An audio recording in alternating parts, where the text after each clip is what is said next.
اعوذ باللہ من الشیطان الرجیم بسم اللہ الرحمن الرحیم رب اشرح لی صدری ویسر لی امری واحلل عقدۃ من لسانی یفقہوا قولی۔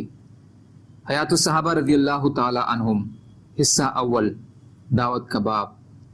دین کو پھیلانے کے لیے تکلیفوں کا برداشت کرنا۔ حضرت ربیعہ بن عبید دیلی رضی اللہ تعالیٰ عنہ سے فرمایا، میں تم لوگوں کو یہ کہتے ہوئے بہت سنتا ہوں کہ قریش اللہ کے رسول صلی اللہ علیہ وسلم کو بہت گالیاں دیا کرتے تھے اور تکلیف پہنچایا کرتے تھے۔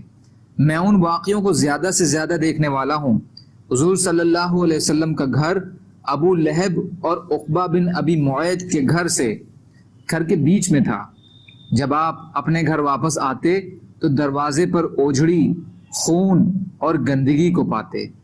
آپ اپنی کمان کے کناروں سے ان سب چیزوں کو ہٹاتے جاتے اور فرماتے، اے قریش کے لوگوں، یہ پڑوسی کے ساتھ بہت برا سلوک ہے۔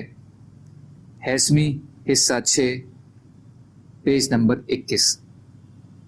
حضرت عروہ رضی اللہ تعالیٰ عنہ فرماتے ہیں کہ حضور صلی اللہ علیہ وسلم کی بیوی حضرت عائشہ رضی اللہ تعالیٰ عنہا بیان فرماتی ہیں کہ انہوں نے حضور صلی اللہ علیہ وسلم سے پوچھا کہ احد کی لڑائی کے دن سے بھی زیادہ سخت دن آپ پر کوئی آیا ہے؟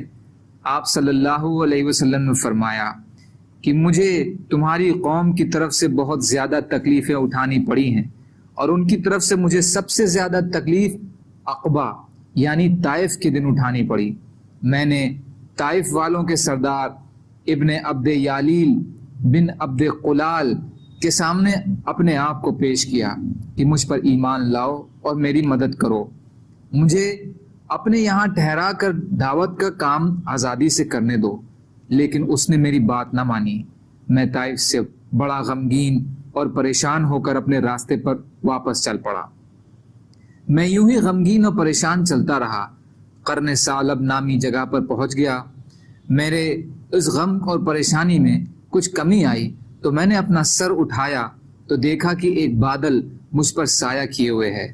میں نے غور سے دیکھا تو اس میں حضرت جبرائیل علیہ السلام تھے۔ انہوں نے مجھ سے آواز دی اور کہا کہ اللہ نے آپ کی قوم کی وہ باتیں جو آپ سے ہوئی ہیں وہ سب سنی اور ان کے جواب بھی سنے ہیں، اور ایک فرشتے کو جس کے متعلق پہاڑوں کی خدمت ہے آپ کے پاس بھیجا ہے کہ آپ ان کفار کے بارے میں جو چاہیں اس فرشتے کو حکم دے دیں۔ اس کے بعد پہاڑوں کے فرشتے نے مجھے آواز دے کر سلام کیا اور عرض کیا، اے محمد صلی اللہ علیہ وسلم، آپ نے جو جبریل علیہ السلام سے سنا ہے وہ بالکل ٹھیک ہے۔ آپ کیا چاہتے ہیں؟ اگر آپ ارشاد فرما دیں تو میں مکہ کے دونوں پہاڑوں ابو قبیس اور احمر کو ان پر ملا دوں جس سے یہ سب بیچ میں ہی کچل جائیں۔ حضور اقدس صلی اللہ علیہ وسلم نے فرمایا، نہیں، بلکہ مجھے امید ہے کہ اللہ ان کی پشتوں میں سے ایسے لوگوں کو پیدا کریں گے جو ایک اللہ کی عبادت کریں گے اور اس کے ساتھ کسی چیز کو شریک نہیں کریں گے۔ بخاری شریف حصہ 1 پیج نمبر 458۔ حضرت ابن شہاب بیان کرتے ہیں کہ جب ابو طالب کا انتقال ہوا تو حضور صلی اللہ علیہ وسلم یہ امید لے کر طائف تشریف لے گئے کہ وہاں والے آپ کو اپنے یہاں ٹھہرا لیں گے۔ تو آپ قبیلہ ثقیف کے 3 آدمیوں کے پاس تشریف لے گئے جو اس قبیلے کے سردار تھے اور آپس میں بھائی بھائی تھے، اور ان کے نام عبد یالیل اور حبیب اور مسعود تھے۔ یہ عمرو کے بیٹے تھے۔